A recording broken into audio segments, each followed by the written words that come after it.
Beyond ARTV, beyond the reviews, it's time for a Grammys recap filled with wonderful and also terrible moments. Terrible being, I don't know, Beyonce looking possibly drunk but not necessarily in love during her performance with Jay-Z. Pink trying to recreate some magic that she had created a few years ago with Glitter in the Air, and then actually turning it into a pretty solid performance with Nate of Fun, except for the fact that he decided to debut his new pedo stash to the world. Daft Punk and Lorde swept it on the awards, which was much deserved in my opinion, after their great and hard work and just kind of really breaking onto the scene. Daft Punk had never been that huge before, at least to the world and to the radio and pop world, until this year when they brought their new record, Random Access Memories. I wanted to go ahead and talk about some of the performances throughout the night, starting with the one that really was the highlight of the entire show. 9 Inch Nails, Queens of the Stone Age, Lindsey Buckingham from Fleetwood Mac, and then Dave Grohl of the Foo Fighters.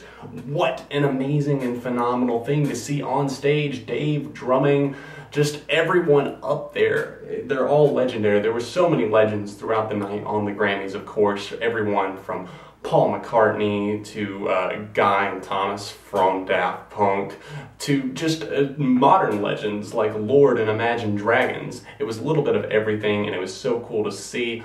9 Inch Nails, Queens of the Stone Age doing Copy of, and then of course, My God Is the Sun. Just really the entire thing was just lit me up, lit a fire inside of me, and just reminds me of why I love music so much. And seeing live music, that was a great thing. I really enjoyed the Metallica performance of One. It was an interesting take on the classic song One. The only problem I have with that and some of the performances is just the guitars were not turned up loud enough. You know, they were going hard on those guitars. It's Metallica, that's what they do. They go hard, they play metal music, but you could not really hear the guitars that well, even during the solo. Lorde had a very creepy and eerie performance that involved a lot of gesturing, and at first I thought she was lip syncing. Then I realized throughout the night that my TV was a little bit off sync, or maybe it was the Grammys, it was a little bit of a delay, and then I managed to find the video online and it looked a lot better, so my mistake there. I do not think she was lip syncing, although I do think Pharrell Williams definitely was during Get Lucky, at least during some parts.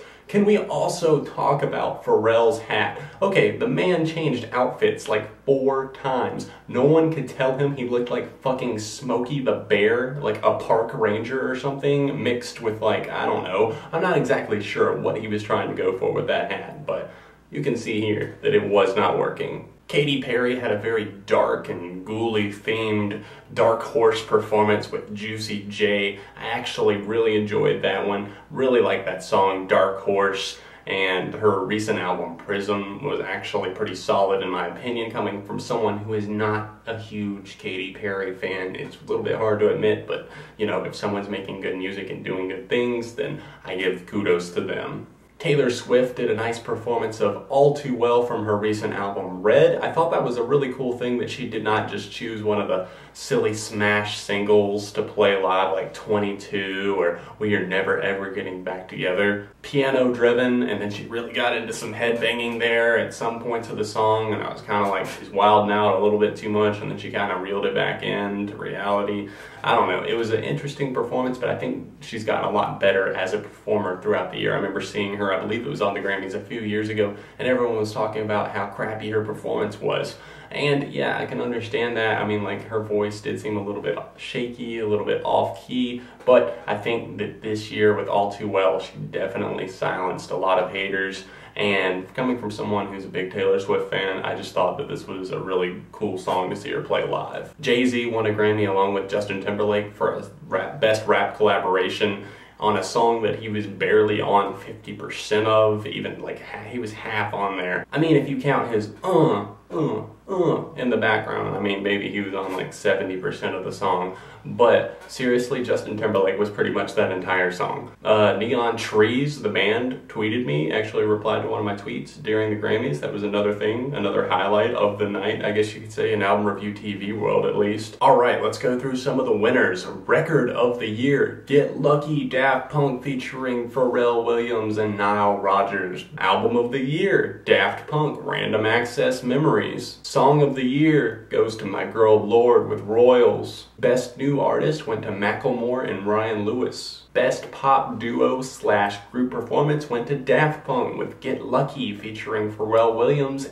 and Nile Rodgers. Best Pop Solo Performance went to Lorde with Royals. Best Pop Vocal Album went to Bruno Mars, Unorthodox Jukebox. I would have liked to seen Lorde's Pure Heroin win, but Best Dance Recording went to Clarity by Zedd featuring Foxes. Best Dance and Electronica Album went to Daft Punk once again with Random Access Memories. Best Rock Performance went to the a little bit overplayed and one that I'm a little bit tired of but still was deserving nonetheless, Radioactive by Las Vegas rock band Imagine Dragons. Best Rock Song was one that I was very excited to hear the results of. Cut Me Some Slack won. Paul McCartney, Dave Grohl, Chris Novoselic, and Pat Smear, all legends right there, very much deserved, very pleased with the outcome of that. Queens of the Stone Age deserved this for Like Clockwork, but instead, Led Zeppelin Celebration Day won Best Rock Album. Best Alternative Album went to Modern Vampires of the City by Vampire Weekend. I would have liked to have seen Tame Impala's Lonerism win, though. And finally, we have Best Rap Performance, the winner being Thrift Shop by Macklemore and Ryan Lewis. And yes, I did see Billie Joe Armstrong from Green Day performing with Miranda Lambert, and no, I was not interested. But to all the idiots on Twitter spelling his name wrong, it's Billie for future reference. Did you watch the 2014 Grammys? What did you think of the outcomes? If you're just now seeing them here in this video, let me know in the comment section down below. Keep in mind, only 5 people were nominated for each award, so don't say, oh, well this band should have won. Well, they weren't even nominated, so leave it in the comment section down below what you actually thought of the Grammys and the winners and who should have won. Anyways, guys, I was pretty surprised with the outcome of it. I was pretty happy, actually. Normally, I'm pretty pissed off and yelling at the TV and that sort of thing with the winners, but this year, I didn't really have any complaints. I couldn't really argue with any of the winners.